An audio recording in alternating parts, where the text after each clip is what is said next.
एक बार एक बहुत ही दुखी व्यक्ति एक महात्मा के पास आकर कहता है, मैं अपने जीवन से बहुत दुखी हूं। मैं अपनी बीवी, बच्चों और अपने परिवार को भी खुश नहीं रख सकता। मैं अपने लिए भी कुछ नहीं कर पा रहा। कभी कभी तो मुझे अपनी जिंदगी को खत्म कर देने के भी ख्याल आते हैं। आप इतनी साधनाएं करते हैं, इतनी तपस्या करते हैं, क्या आप मुझे कोई ऐसा मार्ग बता सकते हैं जिससे मैं अपने बुरे वक्त से बाहर आ सकूं? मेरा बहुत बुरा समय चल रहा है। 2 वक्त की रोटी का इंतजाम करना भी मेरे लिए बहुत मुश्किल हो गया है। अब आप ही बताएं कि मैं ऐसे वक्त में मैं जिंदा रहूं तो कैसे रहूं? कैसे अपने परिवार को खुश रखूं? कृपया करके कोई साधारण सा तरीका बताने की कृपा करें ताकि मैं आसानी से समझ सकूं, क्योंकि मैं बहुत पढ़ा लिखा नहीं हूं। अगर आप बड़ी से बड़ी ज्ञान की बातें करेंगे तो शायद मैं कभी समझ भी नहीं पाऊंगा। ये सुनकर महात्मा ने मुस्कुराते हुए कहा कि तुम एक काम कर सकते हो। फिर महात्मा ने सामने की ओर इशारा करते हुए कहा कि उस ऊंची पहाड़ी पर एक मंदिर है और उस मंदिर के पास चींटियों का एक घर है जहां पर हजारों चींटियां रहती है। तुम्हें सुनने में बड़ा अजीब लगेगा, लेकिन वो चींटियां उस मंदिर की जमीन को खराब कर देती है, उस मिट्टी की उपजाऊ शक्ति को खत्म कर देती है, जिसके कारण वहां पर कोई भी पेड़ या कोई भी घास पनप नहीं पाती है। तुम मेरा एक काम करो, उसके बाद मैं तुम्हें तुम्हारे सवालों के जवाब दूंगा। तुम 7 दिन तक रोज उस पहाड़ी पर जाओ और उस चींटियों के घर को तहस नहस कर दो, उसको तोड़ दो। जब भी तुम्हें कोई चींटियों का घर दिखे मंदिर के आसपास तो उसे वहीं पर तहस नहस कर देना। लेकिन याद रहे, घर को तोड़ने में कोई भी चींटी मरनी नहीं चाहिए। इस बात को समझने का प्रयास करते हुए वो युवक वहां से चला गया। शायद उसको कुछ समझ में नहीं आया था कि महात्मा जी ऐसा क्यों करवा रहे हैं। तो वो उन चींटियों पर अन्याय कर रहे हैं, उनका घर तोड़वा रहे हैं, उन्हें नुकसान पहुंचा रहे हैं। आखिर कौन महात्मा ऐसा करेगा? लेकिन फिर भी उस महात्मा की बात मानते हुए वो अगले दिन से ही पहाड़ी पर जाना शुरू कर देता है। जब वो पहले दिन पहाड़ी पर पहुंचता है तो देखता है कि बहुत सारी चींटियां अपना खाना जुटाने में लगी हुई है। सारी चींटियां कतार से चल रही है और अनाज के छोटे छोटे कण उठाकर अपने घर में जमा करती जा रही है। ये देखकर पहले तो उस युवक का मन कमजोर पड़ गया। उसने सोचा कि ये इतनी मेहनत करके अपना घर भर रही है और मैं इनके घर को तबाह कर दूंगा तो इनको कितना बुरा लगेगा। लेकिन फिर उसने उस महात्मा की बात याद करते हुए उस घर को तोड़ना शुरू कर दिया। जल्द ही चींटियों में हाहाकार मच गया। वो इधर उधर दौड़ने लगी। अभी तक जो कतार से चल रही थी अब वो बिखर गई और इधर उधर अपनी जान बचाने के लिए भागने लगी। थोड़ी देर में घर टूट गया और सारी चींटियां इधर उधर छुपने के लिए भाग चुकी थीं। ये करने के बाद वो युवक दुखी मन से वापस अपने घर पर लौट आया। उसका मन परेशान था, दुखी था, पश्चाताप से भरा हुआ था। फिर उसने अपने बिस्तर पर रात में लेटे लेटे ही सोचा कि अब तो उन चींटियों का घर तबाह हो चुका है, अब वहां वापस जाने का क्या फायदा होगा, क्योंकि चींटियों का घर तहस नहस करने के लिए महात्मा जी ने कहा था, जो मैं कर चुका हूं। लेकिन फिर कुछ सोचकर अगले दिन उसने फिर से जाने का निश्चय किया और अगले दिन सुबह सुबह उठकर वो वापस उसी पहाड़ी पर पहुंच जाता है।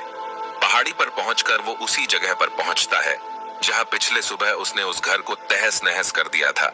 लेकिन वो ये देखकर चौंक जाता है कि उन चींटियों ने फिर से अपना घर उसी जगह पर बना लिया था और अब वो फिर से अपने घर के लिए सामान इकट्ठा करने में जुटी हुई थी। उस आदमी को देखकर लगा कि ये चींटियां कितनी मूर्ख है। इनको पता है कि कल ही इनका घर इसी जगह पर तबाह किया गया था और उसी जगह पर उन्होंने अपना नया घर भी बना लिया। और ये सोचकर वो आदमी हंसने लगा।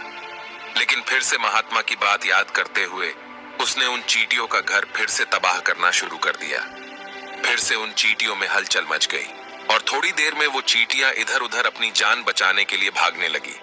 कुछ ही देर में उनका घर फिर से नष्ट हो गया और वो युवक थोड़ा संतोष के भाव से कि इस बार तो मैं अच्छी तरह से उस घर को तबाह कर दिया है, अब तो वो चींटियां यहाँ पर अपना घर बना ही नहीं पाएंगी। इसीलिए जाने से पहले उसने उस घर पर ठंडा पानी भी डाल दिया ताकि चींटियां वहां पर अपना घर न बना सके। और इस तरह अपना कर्म पूरा करके वो युवक फिर से अपने घर लौट आया। आज रात में सोते वक्त फिर से वो युवक यही सोच रहा था कि क्या महात्मा ये सही काम करवा रहे हैं? क्या किसी का घर तबाह करना किसी सिद्ध पुरुष को शोभा देता है? क्या हो अगर वो महात्मा सिद्ध पुरुष हो ही ना, क्या होगा अगर वो मुझे बेवकूफ बना रहे हो? लेकिन फिर उसने निश्चय किया कि मैं अपने काम को पहले पूरा कर लेता हूँ। उसके बाद ही पता चलेगा कि महात्मा मुझे से ऐसा क्यों करवा रहे थे, और यही सोचकर वो रात में सो जाता है। अगले दिन सुबह उठकर वो फिर से उसी पहाड़ी की ओर निकल जाता है। पहाड़ी पर पहुंचकर वो उसी जगह पर पहुंचता है जहां पर उसने उनके घर को तबाह कर दिया था, और वो ये देखकर खुश हो जाता है कि वहां पर कोई भी घर नहीं था। सारी चींटियां वहां से भाग चुकी थी। अब उसने सोचा कि अब मेरा रोज रोज आने का क्या फायदा होगा, क्योंकि चींटियां तो अपना घर बदल चुकी है, और महात्मा जी ने मुझे 7 दिन आने के बाद कहा था, लेकिन आज तो तीसरा ही दिन है। अब बाकी 4 दिन वापस आने का क्या फायदा होगा। और यही सोचकर उसने निश्चय किया कि यहाँ से वो सीधा उसी महात्मा के पास जाएगा और उनको ये सारी खबर बता देगा। जब वो वापस मुड़कर उस पहाड़ी से उस महात्मा की कुटिया की तरफ जाने लगा, तभी अचानक उसकी नजर एक और घर पर पड़ी, जो कि चींटियों का ही बनाया हुआ था। मतलब कि वो घर चींटियों ने ही बनाया था, और अब वो चींटियां नए घर में वास कर चुकी थी। ये नया घर उनके पुराने घर से थोड़ी ही दूरी पर था, और जब उसी युवक की नजर उस घर पर पड़ी तो उसने सोचा कि शायद महात्मा को पता था कि ये चींटियां अपना घर यहाँ से बदलकर किसी दूसरी जगह पर बना लेगी, इसीलिए उन्होंने मुझे 7 दिन आने के बाद कहा था। और ये विचार करके वो उनका नया घर भी तोड़ने के लिए पहुंच जाता है। जब वो वहां पहुंचा तो चींटियां उसी तरह अपने कार्य में लगी हुई थी। वो अपने लिए खाना इकट्ठा कर रही थी और अपने घर में जमा कर रही थी। जब पुराना घर टूटा था, वहां भी अनाज के कण बचे हुए थे, और चींटियां वहां से भी अनाज इकट्ठा कर करके वापस अपने नए घर में ला रही थी। अब यहाँ पर फिर से युवक का मन थोड़ा कमजोर पड़ गया, क्योंकि वो खुद भी कमजोर था, खुद भी वक्त का मारा हुआ था। इसीलिए उसके मन में उन चींटियों के प्रति दया का भाव उमड़ रहा था। उनके ऊपर उसे दया आ रही थी। वो चाहता था कि उनकी मदद करे, लेकिन वो उल्टा उनको नुकसान पहुंचा रहा था। लेकिन उस महात्मा की बात को याद करते हुए उसने फिर से उस घर को तोड़ने का निश्चय किया, और उसने इस बार बड़ी ही सावधानी के साथ बिना किसी चींटी को कोई नुकसान पहुंचाए वो घर तबाह करना शुरू कर दिया। वक्त थोड़ा ज्यादा लगा, क्योंकि किसी भी चींटी को नुकसान न पहुंचने की शर्त महात्मा ने पहले ही रखी थी। इसीलिए उसको बड़ी सावधानी के साथ उन घरों को तबाह कर रहा था। लेकिन आखिरकार उसने उस घर को भी तबाह कर दिया, और उस घर को तबाह करने के बाद वो बड़े ही दुखी मन से इस बार वो पहले से भी ज्यादा दुखी था, क्योंकि उसने उनका नया घर भी तोड़ दिया था। वो उन चींटियों को बसने ही नहीं दे रहा था, और वो अब अपने आप को शैतान या दानव समझने लगा था। लेकिन फिर भी उस महात्मा की बात को मानते हुए वो अपने घर पर दुखी मन से वापस आ गया। रात में सोने से पहले एक बार उसने फिर से सोचा कि मैं कितना बड़ा शैतान हूँ, कितना बड़ा दानव हूँ। पुराना घर तो छोड़ो, मैं उन चींटियों को कहीं भी बसने के लिए कोई जगह ही नहीं दे रहा हूँ। वो चींटियां मेरे बारे में क्या सोचती होगी, वो कितना बड़ा दानव होगा उस परमात्मा को जो मेरे द्वारा ये काम करवा रहा है। लेकिन फिर भी उसने अगले दिन जाने का निश्चय किया, और अगले दिन सुबह सुबह वो फिर से वहां पर पहुंच गया। वो ये देखकर फिर से आश्चर्यचकित रह जाता है कि इस बार चींटियों ने एक और नई जगह पर अपना घर बना लिया था। वो तो पहले से भी ज्यादा ऊर्जा के साथ काम कर रही थी, और उन्होंने एक रात में पहले से भी बड़ा घर बना लिया था, और अब वो फिर से अपना अनाज और खाना इकट्ठा करने में जुटी हुई थी। ये देखकर उस आदमी को लगा कि ये चींटियां किस मिट्टी की बनी हुई है। मैं उनको बार बार यहाँ से भगाने की कोशिश कर रहा हूँ, और ये वहीं पर अपना घर बना लेती है। क्या इनको पता नहीं है कि मैं यहाँ पर कभी भी बसने नहीं दूंगा। ये चींटी है, दिखने में इतनी छोटी है, लेकिन फिर भी ये मुझसे हार नहीं मान रही है। बड़ी ताज्जुब की बात है। और इस बार उसने गुस्से में उस घर को तहस नहस करना शुरू कर दिया। लेकिन इस बार तहस नहस करते हुए कुछ चींटियां वहीं पर मर गई, उसके पैरों तले कुचल दी गई। कुचलने के बाद जब वो अपने अहंकार से बाहर आया तो उसने देखा कि गुस्से में उसने उन चींटियों को कितना क्षति पहुंचा दी है। उसका मन पश्चाताप से भर गया, और वो रोता हुआ अपने घर की तरफ बढ़ गया। रात में सोते वक्त उसने सोचा कि मैं उन चींटियों पर बहुत ज्यादा अत्याचार कर रहा हूँ, अब इससे ज्यादा अत्याचार मैं नहीं कर पाऊंगा। और यही सोचकर वो अगले दिन उन चींटियों के लिए अपने घर से थोड़ा आटा लेकर उसी पहाड़ी पर पहुंच जाता है। आज उसके मन में उन चींटियों के प्रति श्रद्धा का भाव था, दया का भाव था। आज वो उनकी मदद करना चाहता था, और जब वो वहां पर पहुंचा तो चींटियां फिर से अपने नए घर को बनाने में जुटी हुई थी। उसने बड़े ही करुणा के साथ उन चींटियों को अपना लाया हुआ आटा खिलाया। अगले 7 दिनों तक वो ऐसा ही करता रहा। वो रोज सुबह जाता, उन चींटियों को अपने हाथों से आटा खिलाता। 7 दिन के बाद वो युवक उस महात्मा के पास पहुंचकर हाथ जोड़कर बोलता है कि हे महात्मा जी, मुझे माफ कर देना।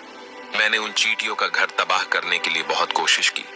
मैंने उनका घर तबाह किया भी। 1 बार नहीं 4 बार मैंने उनका घर तोड़ा। उसके बाद मैं हिम्मत नहीं कर पाया, उनके घर को नहीं तोड़ पाया। मैं समझ सकता हूं कि मैं आपका काम पूरा नहीं किया और इसके बदले आप मुझे तरीका भी नहीं बताएंगे जो कि मुझे मेरे बुरे समय से बाहर निकाल सकता है। लेकिन मुझे इसका कोई परवाह नहीं है। मुझे लगता है कि मैंने जो किया वो सही किया, इसीलिए मैं आपसे आज्ञा लेकर वापस जा रहा हूं। कृपया मुझे वापस अपने घर जाने की आज्ञा दीजिए। ये सुनकर महात्मा ने मुस्कुराते हुए कहा कि अरे बेटा, कहाँ चल दिए? रुको तो सही, जलपान तो कर लो, थोड़ी देर ठहर जाओ, उसके बाद चले जाना। और ये कहकर वो महात्मा उस युवक के लिए पानी लेकर आते हैं। पानी पिलाने के बाद महात्मा उस युवक से पूछते हैं कि तुम मुझे ये बताओ कि आखिर तुम उन चींटियों का घर तबाह क्यों नहीं कर सके? वो चींटियां तो छोटी है और तुम इतने विशालकाय हो, फिर भी तुम उन छोटी छोटी चींटियों का घर तबाह नहीं कर पाए। कहाँ है तुम्हारी शक्ति, तुम्हारा बाहुबल? इसका जवाब देते हुए उस युवक ने कहा कि हे महात्मा, मैंने उन चींटियों का घर तबाह कर दिया था। बार बार किया था। एक बार तो अपने गुस्से में उन चींटियों को भी हानि पहुंचा दी थी। लेकिन जिस दिन मैंने उनको हानि पहुंचाई, उसी दिन मुझे लगा कि मैं उनको क्यों हानि पहुंचा रहा हूं, क्यों इनको इतनी तकलीफ दे रहा हूं। और उसी दिन से मैंने उनको क्षति पहुंचाने की वजह, नुकसान पहुंचाने की वजह उनकी सहायता करनी शुरू कर दी। ये सुनकर उस महात्मा ने कहा कि ये ही तो सीखने की बात है। एक छोटी सी चींटी हमें जीवन का संदेश दे जाती है। मैंने तुम्हें उन चींटियों का घर तबाह करने के लिए नहीं भेजा था। मैंने तुम्हें भेजा था ताकि तुम उन चींटियों से कुछ सीख ले सको। तुम्हें क्या सीख मिली? उन चींटियों से क्या मुझे बता सकते हो? ये सुनकर उस युवक ने पूरी कहानी बयां कर दी। पूरी कहानी सुनने के बाद महात्मा ने मुस्कुराते हुए कहा कि बेटा, पहली सीख जो इन चींटियों से ले सकते हैं वो ये थी कि तुमने कितनी ही बार उनके घर को तोड़ने की कोशिश की, कितनी ही बार प्रयास किया कि उनके घर तबाह हो जाए, लेकिन वो हर बार अपना नया घर बना लेती थी। उन्होंने कभी भी हार नहीं मानी। अगर वो हार मान लेती तो वो चींटियां तुम्हें वहां पर नहीं मिलती। जीवन कार्यशीलता का नाम है, लेकिन हम मनुष्य 1-2 बार हार मिलने पर ही टूट जाते हैं, हताश हो जाते हैं और फिर जीवन में प्रयास ही नहीं करते। और कुछ लोग तो अपनी जिंदगी को खत्म करने को उतारू हो जाते हैं। लेकिन जानवरों में तुमने एक बात देखी होगी कि वो अपना जीवन खुद से कभी खत्म कर ही नहीं सकते हैं। तुमने कभी नहीं सुना होगा कि किसी जानवर ने आत्महत्या कर ली, चाहे वो जानवर कितना भी भूखा क्यों ना हो, कितना ही दुखी क्यों ना हो, लेकिन वो अपने जीवन के लिए हमेशा संघर्ष करता रहता है। लेकिन वही दूसरी तरफ हम मनुष्य 1-2 बार हताश होने पर ही अपना जीवन खत्म कर लेते हैं। जीवन तो कर्मशीलता है, कर्म करने का नाम है। जीवन और मृत्यु आखिरी विश्राम है, परम विश्राम है। इसीलिए मृत्यु से पहले कर्म करना कभी मत छोड़ना, क्योंकि मृत्यु के बाद तो तुम परम विश्राम में चले ही जाओगे। तो उससे पहले कर्म करना क्यों छोड़ रहे हो? क्यों हताश हो रहे हो? अगर तुम्हारा एक घर टूट गया है तो दूसरा घर बनाने का प्रयास करो, कोशिश करो, और कोशिश करने वालों की कभी हार नहीं होती। ये तुम उन चींटियों से देख चुके हो। देखने में तुमसे कितनी छोटी है वो चींटियां और तुम इतने बड़े हो, लेकिन उनका मन तुम्हारा मन से इतना बड़ा है, इतना विशाल है, इतना दृढ़ संकल्प है कि इतनी बार घर टूटने पर भी उन चींटियों ने कभी हार नहीं मानी। दूसरी सीख ये है कि जब भी हमारे ऊपर बुरा समय आता है, हमें लगता है कि ये समय कभी नहीं जाएगा, ये समय मेरे जीवन को बर्बाद कर देगा, मुझे कभी नहीं जीने देगा। और अपने इन्हीं ख्यालों से, अपने इन्हीं विचारों से, जिसका असलियत में कोई भी अस्तित्व नहीं है, वो सिर्फ विचार है, और वही विचार हमारे मन को दुखी कर देती है, और इसीलिए हम प्रयास करना भी छोड़ देते हैं। लेकिन तुम खुद सोचो कि बार बार प्रकृति हमें क्षति पहुंचाएगी, नुकसान पहुंचाएगी, लेकिन कब तक पहुंचाएगी? अगर हम बार बार फिर से उठ के फिर से नया प्रयास करते रहेंगे तो प्रकृति भी हमारे सामने घुटने टेक देगी, और वो भी एक दिन हमारे ऊपर दयावान हो जाएगी, कृपालु हो जाएगी, और वो हमें सब कुछ देने लगेगी जिसकी हमने कभी कामना की थी। तुमने खुद देखा कि तुम उन चींटियों को तबाह करने के लिए पहुंचे थे, लेकिन बाद में तुम ही उन चींटियों को अनाज और आटा देने लगे। तुम ही उन पर कृपालु हो गए। क्यों हुए? क्योंकि तुमने देखा कि वो चींटियां हार ही नहीं मान रही है। इसी तरह अगर तुम भी अपने जीवन में कभी हार नहीं मानोगे तो एक न एक दिन ये प्रकृति तुम्हें वो सब कुछ देगी जो तुम अपने जीवन में पाना चाहते थे। इसीलिए 2 सीख याद रखना, कर्मशीलता कार्य करते जाना, और दूसरा कि एक न एक दिन प्रकृति तुम्हारी उस कर्म का परिणाम तुम्हें जरूर देगी। तो दोस्तों, मैं आशा करता हूं कि आपको इस वीडियो से काफी कुछ सीखने को मिला होगा। तो फिर मिलते हैं अगले वीडियो में।